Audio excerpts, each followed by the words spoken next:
Good morning. Bonjour. Como ça va? Ni hao. Hola. Ohio. Bienvenue. Wan Ying. Bienvenidos. Yokoso. And welcome. Welcome to another exciting episode of Gem Hunter Stories.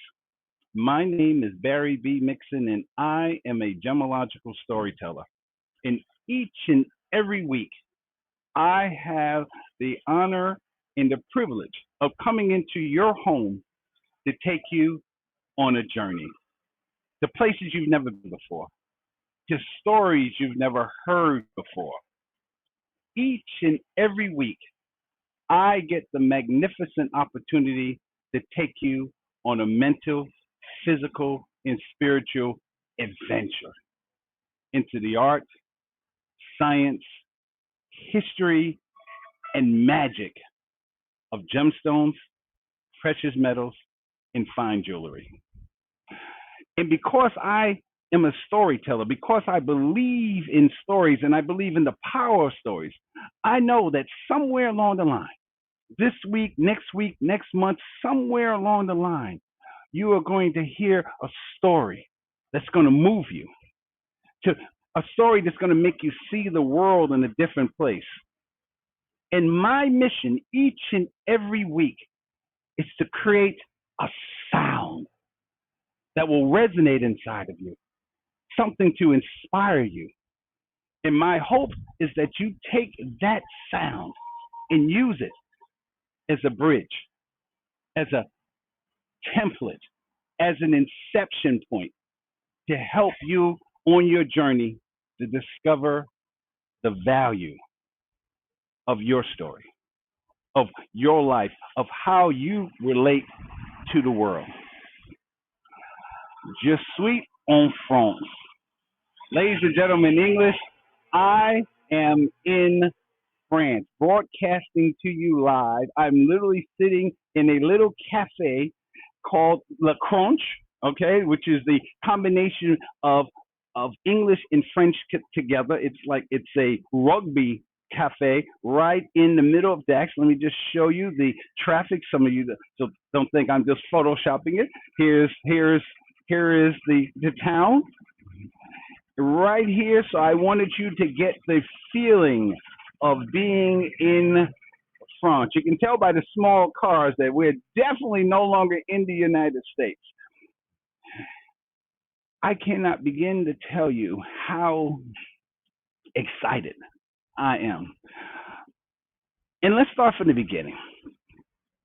11 months ago, I told you about how I wanted to use the concepts of stories and gemstones to help you take your life to another direction, onto a higher level. And I explained to you from the very beginning and several times throughout the last 11 months that a story consists of 7 elements: sound, passion, the hero, the antagonist, which is the most important part of any story, awareness, transformation, and sound. Well, ladies and gentlemen, this is awareness. This is where you wake up in the morning and you realize that this is not something that you can do. This is something that you have to do. And I can't begin to tell you just how awesome it is to be here in front of you, not just being here in France, but also just how this all started from a dream. 29 years ago, you guys know my story, where I was, homeless, living in garbage cans. And now today, I am in France for probably a month. So I'll be doing the next today and several shows from France, different locations. Next week we'll be in Bordeaux. So you definitely want to, the wine capital of the world. So you definitely want to be there for that. And this is amazing. Also, as an added surprise, today is October 6th, 2021. 2 days from now is my 61st birthday. So 2 days, I will be celebrating my 61st birthday in the land that I've only dreamed of. And most of us, this is the most traveled place in the world, France, mostly Paris, but this is to me, this is Southwest France. It's a little town called Dax. It's a Roman town. It's been around for over 1,000 years. There's a hot spring not that far from here where the Romans would come and deal with all their aches and pains. Julius Caesar was here. Napoleon was here. You know, my hero was here at one time. The Vikings were even here in this little town of Dax and Calais.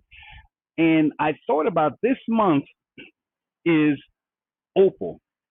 The birthstone for October is opal. And what you have to understand about opal is there's literally 19 different variations of opal. And if I had my green screen, I'll put it on a Facebook, show you some of the opals because I thought I would be able to show you in the back. Obviously, I think I just rather show you France. Uh, but there's 19 different varieties of opal. And what makes opal really special in terms of gemstones and in terms of what we're talking about, basically realizing how similar we are to gemstones. You have to understand what an opal is. An opal is made up of silicon oxide. Okay, silicon oxide, the same thing that quartz is made out of. And we talked about it a few weeks ago how quartz is an extremely common element. Silicon, oxygen is the most common element in on Earth and one of the most common elements in the universe. So silicon oxide, but put into a different format. Opal, what happens is silicon oxide is created into very small, tens of thousands, millions of microscopic balls. And an opal is different than other gemstones because it's not really a mineral, because the structure of the silicon oxide balls are not in an organized way, meaning that one opal looks the same as other opals, which would be quartz. Opal is called a mineroid, which mineroid meaning that it's close to a mineral, but it doesn't. It's more what's the word? Amorphous, where the structure, if my fish represents the ball, the structure can be in different ways. So you can have different varieties opals. You have common opal, you have white precious opal, you have black precious opal, you have boulder opal, you have fire opal.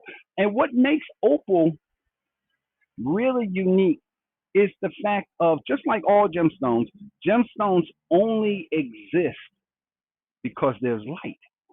Which, when I say that, I mean that the physical aspects of a gemstone, the something that you can hold in your hand, is there. But what makes a gemstone is the way it interacts with the light, just like all of us.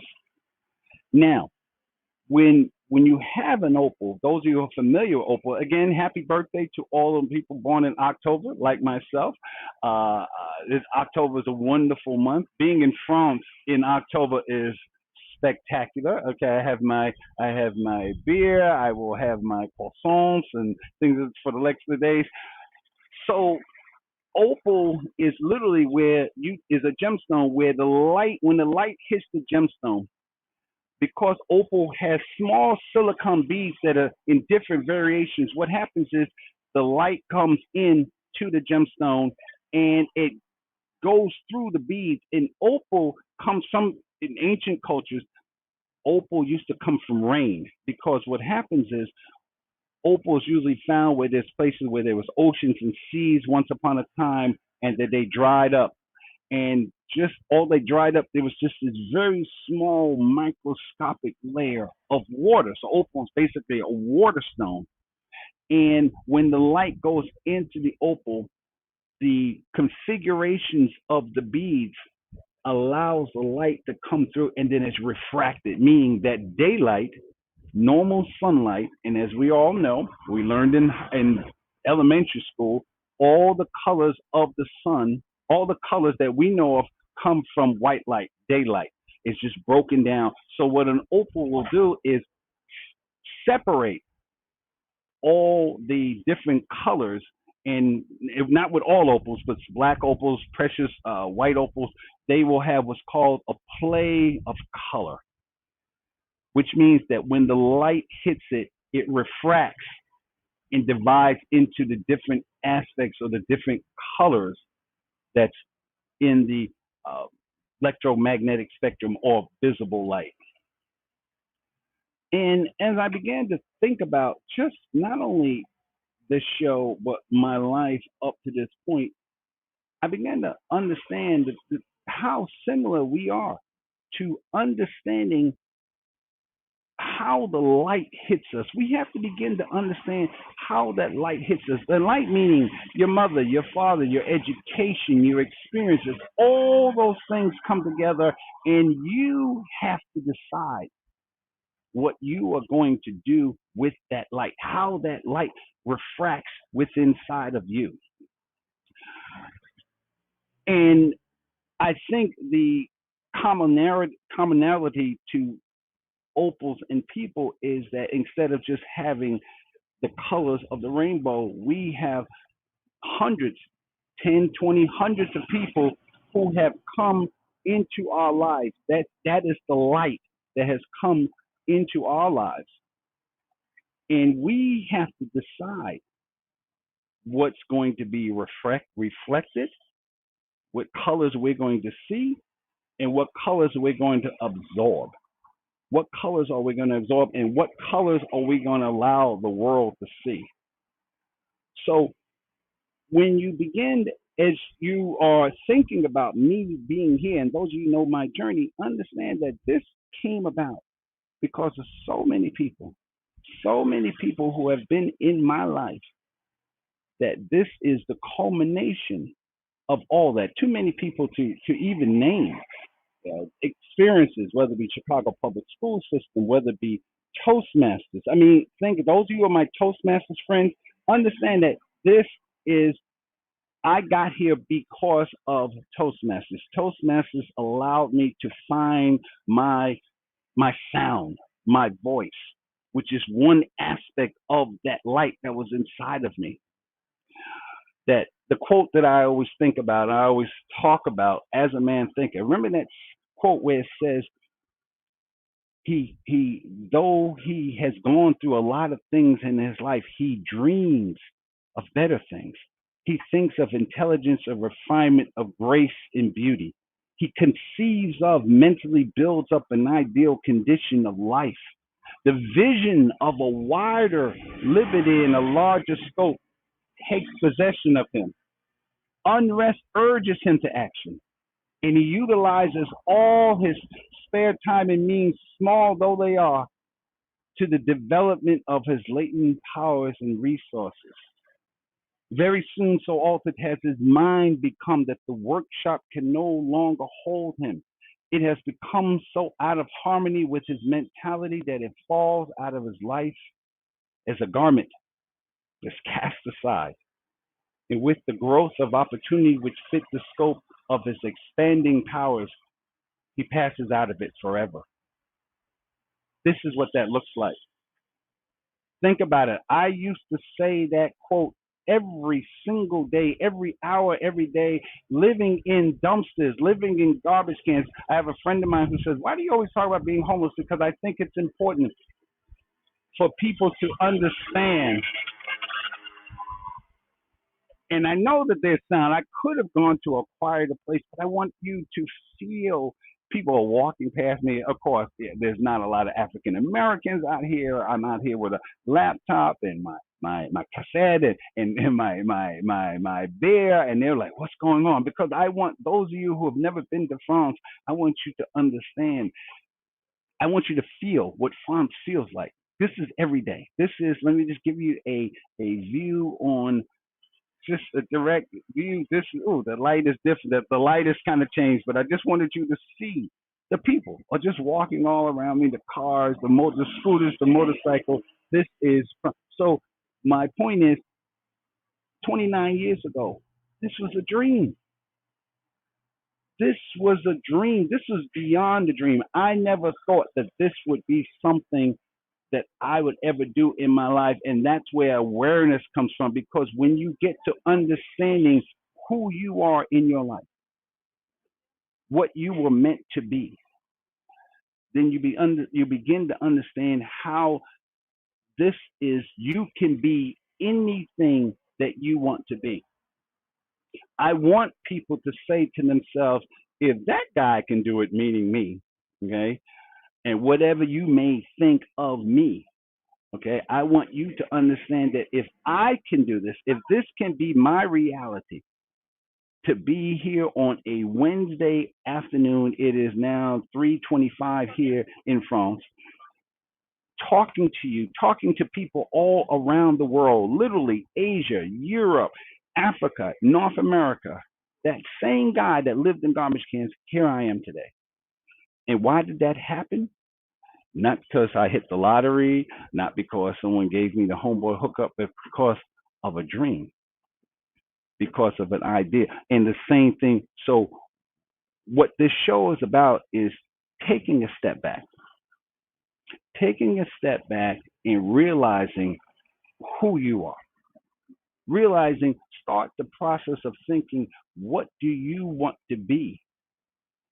Who did you think you wanted to be once upon a time? Because dreams do come true.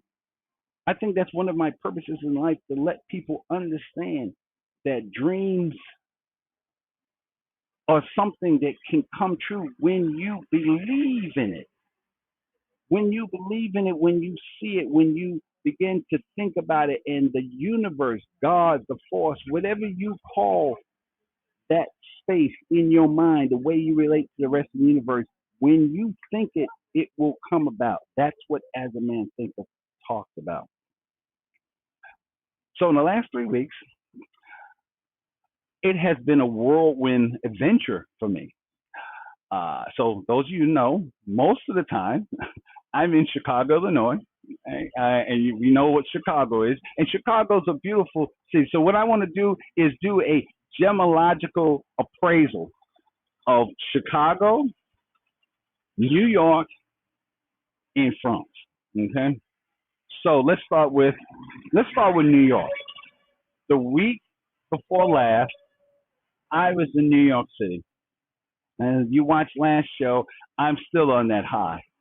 To be born and raised in New York City. Hey, Monique. Monique May is a fellow New Yorker. Hey, Monique, and all my friends from New York. To go back 43 years later, taking classes on watches, taking classes on gemstones. And as I told you, New York is a magnificent city.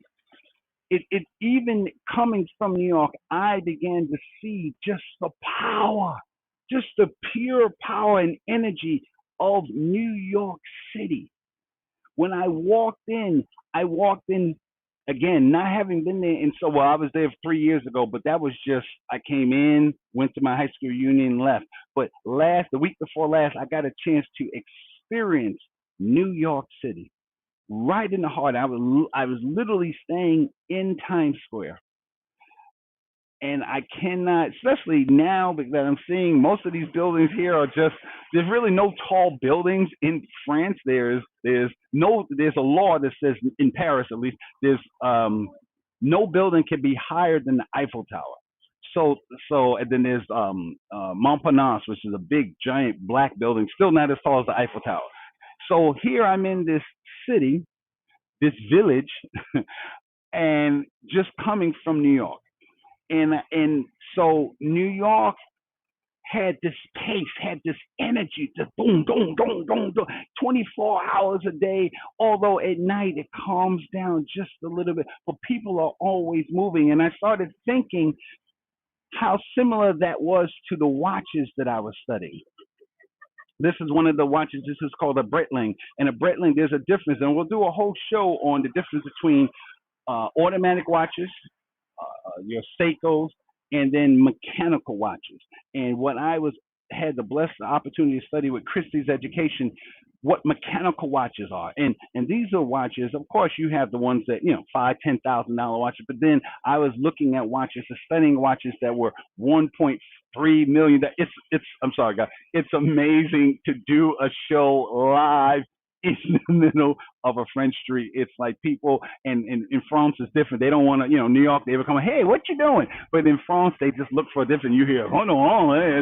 So, so here you are, here I am in New York, walking down these streets. I hadn't been around for 40 years, experiencing it for the first time.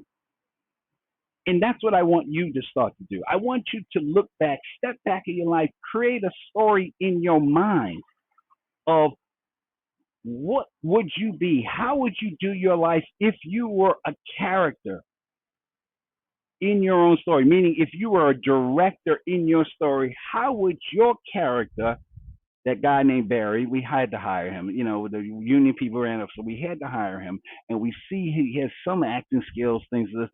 How are we going to move that character? So relate it back to you. How are you going to relate to the character of your life, of what you want to do? How is your character going to move through the world?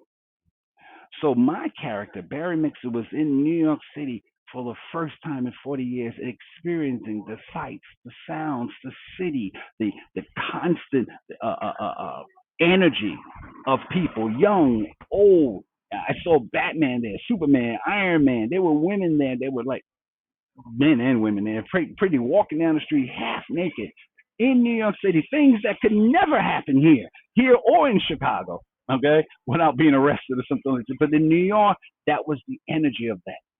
And it was beautiful. Yes, there's crime. Yes, there's dirt. Yes, there's a lot of things, but it's beautiful because here's a city that is that was built in the 17th century, 15, actually 16th and 17th century. New York is actually a Dutch town. The word New York actually comes from the old Duke of York in England. So that's where New York comes from. The sound and the colors of New York, blue and orange, actually comes from the Dutch influence. So, so the in a gemological appraisal of New York, I would say I would describe it as such a beautiful but powerful gemstone, a gemstone that can be different colors, different shapes, different sizes, different levels of value. Because looking back, I now see what makes New York so beautiful. I now see why there's 8.6 million people that live in New York. Some people, like my sister, would never live anywhere else because they are totally plugged into the sounds of, and the sights and the sounds and the energy of New York City. And it's a feeling, even though I'm from there, I've lived there, grew up there, it's an energy that I will never forget. It was amazing being there, studying how different gemstones come about, and then walking outside, and everywhere I looked were gemstones, were beautiful gemstones. I think, and I made a comment last week, and I want you to I want you to understand it. When I was saying how many beautiful people were in New York, how many beautiful women in New York, what it's not that Chicago or France doesn't have beautiful people. It's the fact that everybody on the planet is like in New York City. So you have French people, Spanish people, English people. We will have, hopefully I can get one of the owners here, Jonathan, who comes from England, and he's been living here in France for 30 years. So when I came in and started talking to him, he's speaking fluent French, and then I found out that he's actually from England. And I was just like, I want to be like you one day. But in New York, there's everybody there. So you see all the gemstones that are available in the world, all the different variations, all the different colors, all the different shapes, all the different sizes, the different attitudes, the different strengths, the different energies, the weaknesses, everything that you can find in doing gemology, in a gemological appraisal, a gemological gem identification can be found in New York City. So then, so I was in New York for a week. Unbelievable. Saw my sister, saw my niece, nephew, went to Madison Square Garden, saw the 9/11 exhibit, the memorial, everything. So I come back to New York. I come back to Chicago, and I spent the week in Chicago. Bonjour. Comment ça va? Yeah. Oh, bien. Ça va bien. Man, but just look at me. I'm just got to say something, right? So then, came back to Chicago, and it's not that Chicago was less than. Is a magnificent city. It was just a different pace. I love now living on the lakefront, being able to drive down Lakeshore Drive and seeing the trees and the fifth largest, living on the next to the fifth largest lake in the world. That is what Lake Michigan is. And you begin to see how the parks and the people and how the energy is different than New York City. And then you have to ask yourself, as you're doing this appraisal, how do I fit in? What type of gemstone am I in this box of gems called Chicago? And you began to start thinking back of how, at least for me, how far I've come. All the experiences that I've had while living in Chicago, things that I could have never done in New York because it's just too much. Not saying that you can't make it in New York, as the old Frank Sinatra song said, if you can make it there, you can make it anywhere. I love New York because New York gave me the training, along with the United States Marine Corps, but it gave me the training to do what I've done in Chicago. So now, so I'm in Chicago. I'm enjoying the sights, the sounds, the city. Yes, there's crime, there's all kinds of things. But when you step back and look at what Chicago is, how many people that live in New York or live in France, when I tell them that I live in Chicago, they go, "Oh my God, Chicago!" I met this young man, which we'll do a show, Yanis. I met this young man about 13 years old, which is the age group that I used to teach at CPS. Beautiful young man. And when I said that I was from Chicago, he got so excited. Like, I just told him I came back from Mecca or something. He's just like, "Oh my God, you're from Chicago." And of course, when you're from Chicago, everybody knows Michael Jordan. And he's into basketball. Michael Jordan? I was just like, sure, I know Michael Jordan. I watch him on TV just like you. And he was like, wow, he was just amazed that someone from Chicago was in his restaurant. He had a beautiful. Him and his mom own believe it or not, a reggae restaurant in France.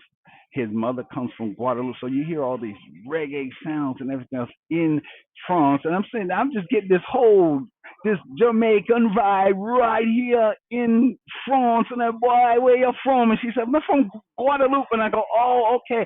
So that was part of it. So again, Chicago, any place you are, you have to ask yourself, who are you? Who are you in this gemstone, in this gem box? And I'm serious. Start to see yourself as a gemstone. What characteristics, what traits, what colors, what size do you have in relationship to the gem box, in the jewelry box that you're currently in? Are you a diamond? Are you a ruby?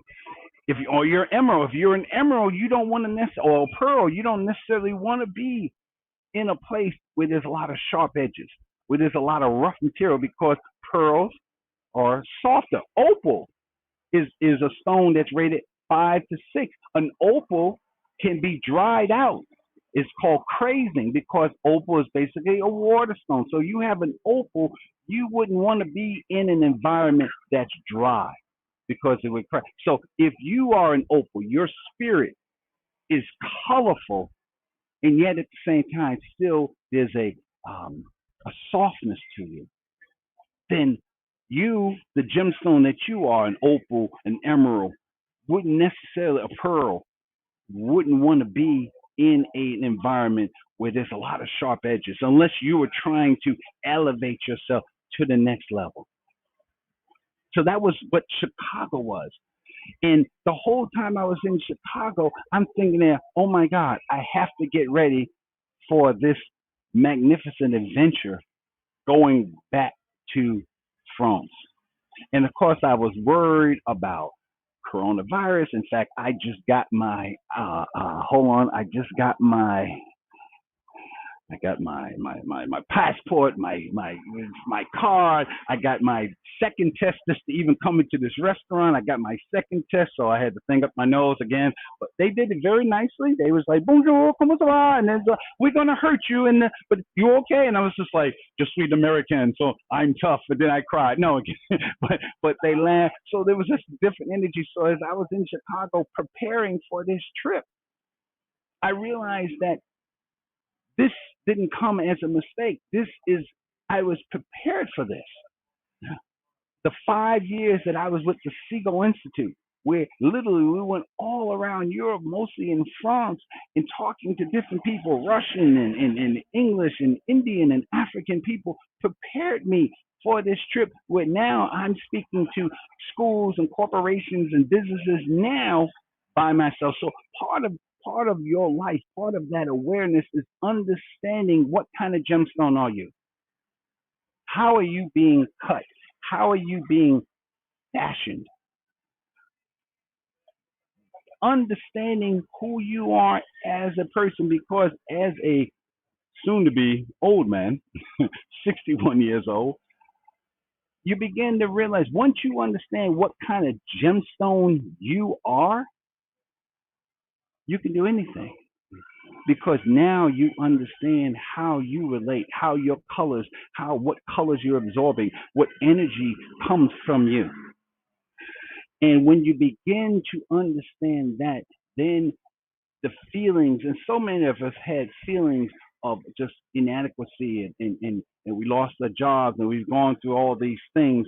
And I believe in my heart of hearts, and I've shown myself that once you begin to understand your power, your whole life will change. And then you come to a place like France, and we're going to talk about that on the other side.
All right, we're back. We are back in France again. Bonjour. We are in France, and okay, now France. I can spend weeks, months talking about just how beautiful France is. Those of you who have never been to France before, and you can't, in fact, when you come to, you hear me saying France, that's because when you have experienced France, you can't even say France anymore. France is like, what? France is like Burger. When you say France, you're talking about Burger King. Okay. When you really experience France, it's like talking about Cartier. Cartier, there's a certain ambiance to that. That's what France is. From the second you get in off the plane, you know you're in a different world. The food, the architecture, the history. For the next 3 weeks or four shows, I am going to be in different locations in mostly southern France. That's where some of my assignments are. And I want you to see what being here is about. The history, to being in castles and churches that have been around from the 12th century, the 13th century, walking down the streets that Charles de Gaulle walked out, or Marie Antoinette, Marie Antoinette, Marie Antoinette. I've been in her rooms. I've been in her rooms and bedrooms that she, when I was in the Château de Fontainebleau. And you experience a whole different level of life. I mean, you're talking about a place where you don't even have to lock your doors. I mean, coming from New York and Chicago, imagine a place where you don't have to lock your doors. I mean, today when I went to go get my swab, there was a woman there with her son. Her son was maybe 10 years old, and she went in and left her son outside. And my first thinking was that couldn't happen in New York. That couldn't happen in Chicago because we know that boy may or may not be here when he gets back. But in France, there's this expectation towards humanity. There's this expectation towards just a sense of pride and a sense of beauty and honor. The food. I had a cheeseburger yesterday here in France. I always have to compare, what is pizza. In fact, I'll do that later on. I told you that French people think that their pizza is better than anywhere, really. But I will make a comparison again next show on the pizza in New York that I had, pizza in Chicago, which I have, and then, of course, the pizza here in France. And the pizza here in France is amazing because of all the different ingredients they put in, eggs and all different things, jambon, ham, and things like this. How does that? And I want you to hear the sounds in the background. Oh, today you see a lot of kids walking around. Let me switch the camera. You see a lot of kids walking around here because of the school. They're out of school today. So let me just change the sunlight is it's been raining. It's been raining. So let me just let you see just you can hear my voice and see the sights and sounds of France. This is a around here they have I told you the um, thermotherapy. So you'll have a lot of things called thermfox, which is their thermal, and you see the people looking and looking back, seeing what's going on in France and trying to find out what's going on. But this is what I will tell you about France is that everything you ever saw, everything you ever imagined, look what France looked like, what France experienced. It's true. It is so true. Just the beauty of it. Walking down streets. First of all, let's just talk about the streets. The streets in France, and I've literally been all over France, northern, west, east, south. Now I'm in the south of France, southwest of France. The streets are gorgeous. The streets, not just the sidewalks or the cobblestone, but just the streets. So every time you drive in France, you feel like you're just driving down the autobahn in Germany. Those of you who've been to Germany, or freshly paved road. So imagine being in your car, your bike, your motorcycle, and you're just riding. There's trees and there's grass and there's pine trees, what they call pines. The pines all over the place, just acres, miles and miles and miles of just trees, and somewhere in there you will hear you will see a church, you will see a building, you will see a chateau. Okay, and that's what France is. So when you look back at jewelry, especially jewelry from the Bella Epic period, which is from basically 1840s to 1950, you see the French influence because the French have a such a relationship with their uh, their environment. So their food, their wine, and we'll talk about wine because next, in fact, I'm spending the next 3 days. My birthday is on Friday. I will be spending my birthday in the capital, the wine capital of the world, Bordeaux. And I looked at my arrangements for where they put me at and everything else. I think my room has a balcony, so hopefully I will be shooting my next show on the balcony of some hotel, wherever they put me at, Airbnb, from Bordeaux, France. So those of you who are wine drinkers, voila. You are in the mecca of wine, and what you will see and feel, and I will show you pictures of the energy, of the power of putting the beauty all together, and that's what France is. Those of you who are looking, wanted to come to a romantic place, this is it. This is such a beautiful place. And when I say romantic, it's not just made up romance. This is the romance just walking down the street. As I've told people many, many times, this is the place that if you are having problems in your relationship, and I mean, it's really bad. I'm not even talking about just I'm talking about just I can't stand him. Oh my God, I can't stand her. You come to France on a Monday, any day, but whatever day you get here, I guarantee you, 2 days later, you're like, girl, dang, I love you. Why we break up or why we having a problem? I don't know because that's what France is. When you drink wine or beer, and I'm not even a beer drinker, but this is a beer made by monks, and I can those of you those of you know my religious experience. When you drink a French beer made by monks, you feel this. Oh, you feel the energy. You feel the power of hundreds of years of beer making experience in that glass, and the only thing you can say when you're done is voila. I mean, you just feel it. That's what it is when you eat in France. You're sitting there and you have to prepare yourself for the emotions, the way your energy shifts, the way you see the world will be different once you just eat the food.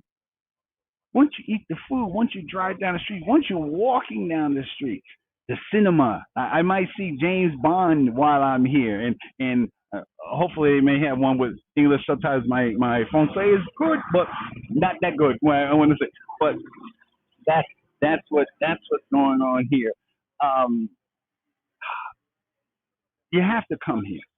This is I plan. I have every intention of retiring here. I'm looking at homes and stuff now in this region of France because it's just so different, so different from the experience of New York or Chicago.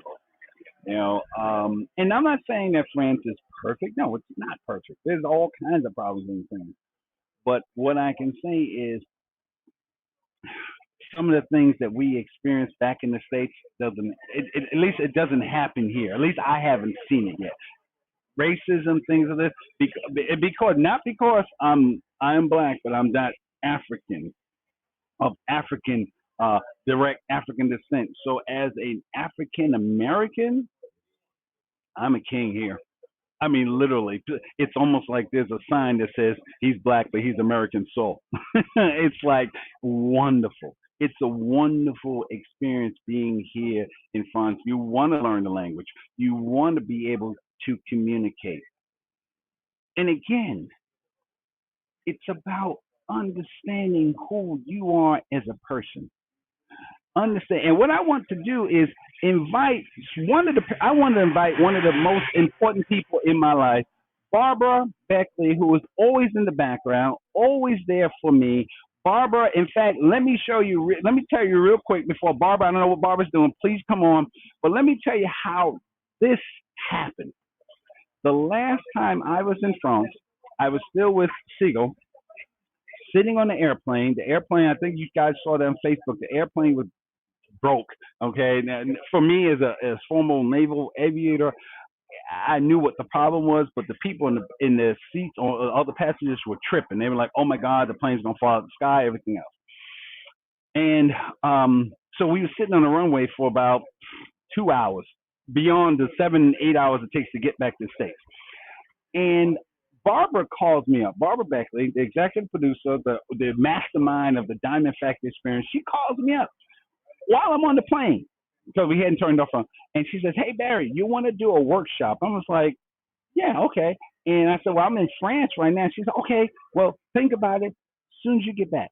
I said, "Okay, cool." So 11 hours of the whole trip. I landed in O'Hare Airport.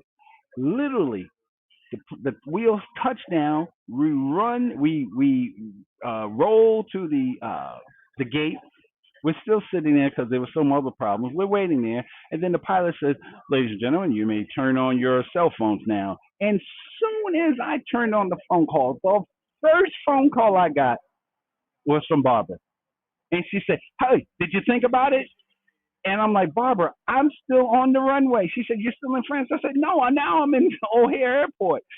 So the journey of where I was and where I am now started with Barbara. So Barbara, come on at any time. Here's Barbara. Here's Barbara. Barbara Beckley. Barbara. I wish I could somehow transport you here. I watched a lot of Star Trek. I haven't figured out that teleportation system, but welcome to my second home, Barbara. This is France. Oh my God. Can I come? I want This to be is there so bad. this this is just magnificent. It is magnificent, Barbara. Let me just. You see my face all the time. Let me let you see just the see the comings and goings, the people moving back and forth in France. Just yeah. It's just it's Unbelievable. beautiful. It's It looks like unbelievable. it's like you're in a movie. It's like right now I just feel like you're in this movie. That's what I'm talking about. What is that? Instead of That, James Bond, Barry Bond. you know Barry Bond. what? You know what? When I watch James, in fact, let me switch the camera for a second. When I watch James Bond this week, when I see James Bond, I'm just sitting there like, and other than the cars. In fact, I drove yesterday. I drove for the first time in France. Okay, it was so cool. There was a little problem when the 10 or 20 police cars were coming after me and stuff. But I heard that woo woo. It was kind of cool. And I no, I'm kidding. But I drove in France. That was amazing. So other than the fancy cars and getting shot at by people, James Bond, what? What? Most of the time he didn't get a chance to enjoy it. He was running from somebody or chasing somebody. Me, shaken but stirred. Okay, there you go. You order me a So, glass. so the wine again next week, Barbara. We will be in Bordeaux. We will be in Bordeaux. If you're a wine drinker, they literally we talked. Now I lived in California for a while.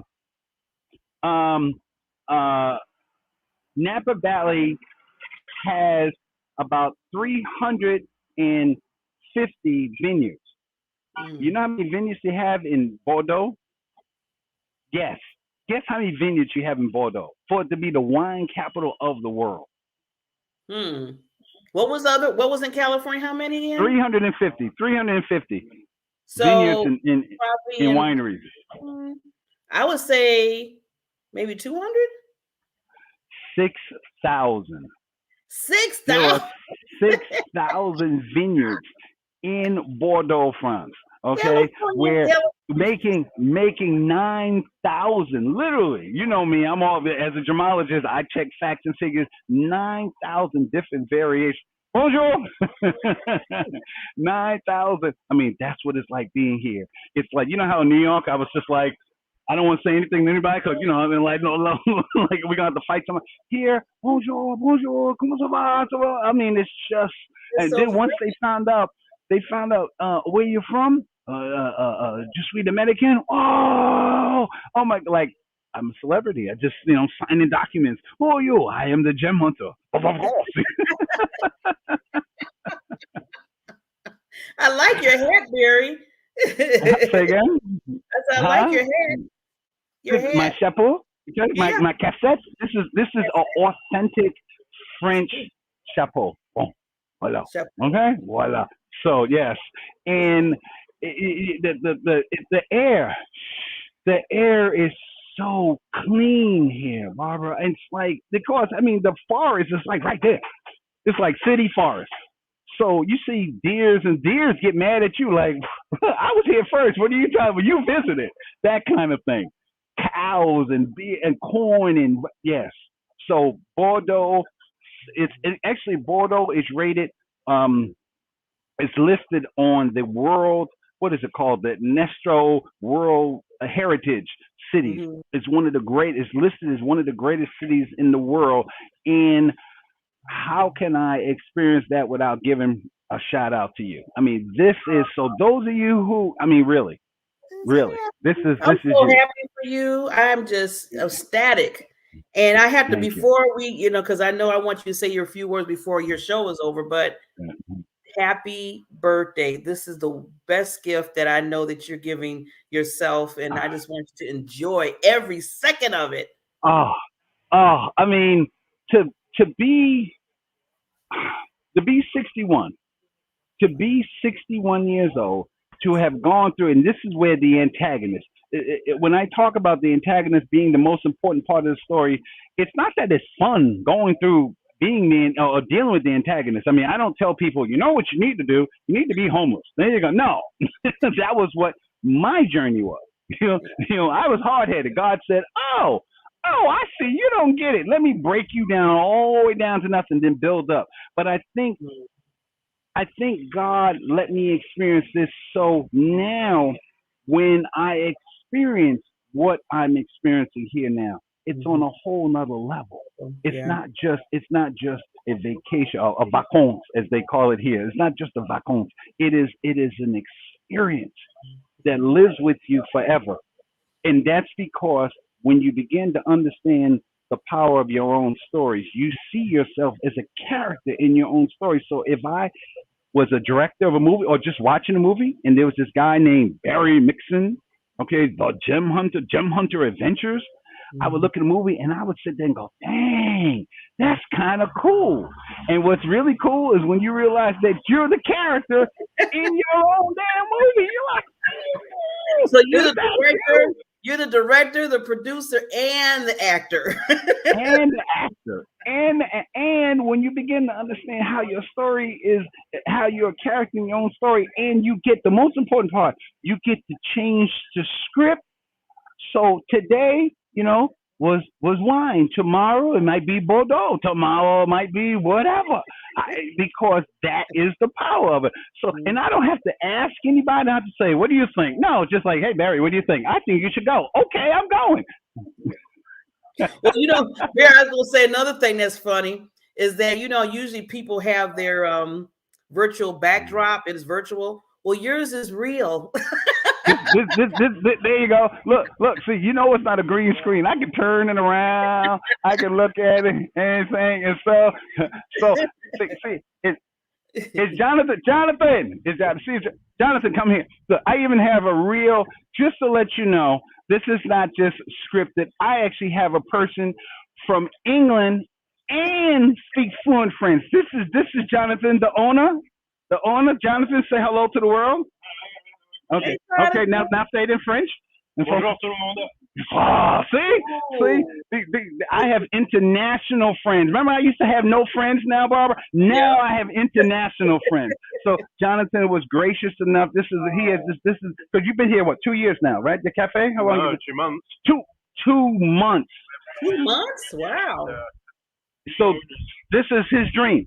This is him and Marcos. This is their dream. So here is once upon a time to be here, and I'm sharing that he's allowed me to share his dream with my dream, and here he is. This is what it looks like. This is what. So this is executive producer Barbara Beckley. Nice nice to to meet meet you. Nice to meet you. So all right. So thank you so much. Thank It's you nice so to much. have you. Yes, thank you so much. So, but voila, this is it. Thanks, Justin. So, but this is what Gem Hunter story is about. This is what the Diamond Factor is about. The Diamond Factor is about taking your story, taking who you are, and whatever material. Again, that's how I relate it to gemstones. Whatever material that you are, how does the world see you? What colors, what shapes, what energies come from that? And what I'm telling you, if you didn't believe it before, if there's somebody always out there, oh, Barry's just talking mess. I know. But each and every week, I want to show you how it all starts with this. What you dream about, what you think about, you can bring about. And again, I didn't hit the lottery. That this is all coming from that book that I would read each and every day. So as we come to the actually, okay, thank you. I know, Bob. As we come to the end of this show, as you can see, I am totally excited, so blessed to be here. And I want to thank all the people for the past 30 years who have helped me. Cosette Barrett, uh, uh, Jerry Evans, oh my God, Lisa McGee, Olga Dembski, so many, Jonathan Barton, his father, Jackie, so many people who have been in my life. Okay, Catherine Sadi, who literally is my guide through France. Uh, uh, uh, um, Shanina Thomas, who was responsible for the whole Men of Excellence thing. There's so many people who have made this possible. So each and every week, through my stories, through my adventures, through my journeys, I want to show you how everything that it says in fact, just one second, just what Roman, come here. Roman, this is a real Frenchman right here. This Hello. is Roman in Francais. So we have to do this. Hola. So this is what it is. So again, next week we will be in Bordeaux. And I just thank you for being here. And again, take time in your life to sit back, look at yourself, look at your story, and take time to discover the value of your own stories. Coming to you live from France, my name is Barry B. Mixon. I am a gemological storyteller. Au revoir.